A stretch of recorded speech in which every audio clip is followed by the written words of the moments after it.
mga ka-builders, naka-smile yung aking mga anak at misis. Naka-video. I-update ko kayo sa aking kalabasa. Meron ako mga kalabasa dito. May bunga na. Maraming bunga katulad nung kanina. Ha? Ito ang bunga niya oh. Ngayon, pinag-asawa namin yung pollination. Yan, pollen. Kinuha yung bulaklak, nilagay yun. Yan oh. Pinag-asawa sila. So, kasi ito ay may bunga naman ito para magtuloy yung bunga. Ayan oh. Yan, lahat ng may mga ganyan.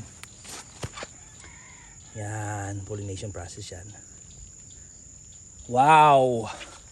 Ang daming bunga ng kalabasa. Super dami. Nag-harvest na kami. May bunga yan, no? Ito, may bunga ulit. Nakapag-harvest na kami kanina. At yan, marami. Kung bibilangin ko sila, mahigit 20 ang bunga ng kalabasa. Ito naman yung citronella ko. Ready for harvest, ready for processing na to.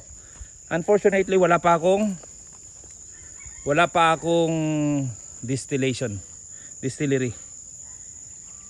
So, medyo hindi ko siya mapaprocess ngayon. Pero next year yan. Super dami na nito. Super duper. Kaya na itong magtanim ng 2 to 3 hectares. Ito yung project ko last April eh. So ito mapapansin nyo, tinaniman ko ng mga saging. Yung dating wala. Ang reason, mainit kasi dito last summer. Naglagay ako ng mga saging para may shade ako habang naglalakad. Pero naglagay ako ng mga citronellas, kaya yan, napakarami. So yan mga ka-builders. For the update. Ito may mga talungan pa dito. May mga talong pa, may mga bunga-bunga pa oh. Ito yung mulberries and more. That's all. Bye bye.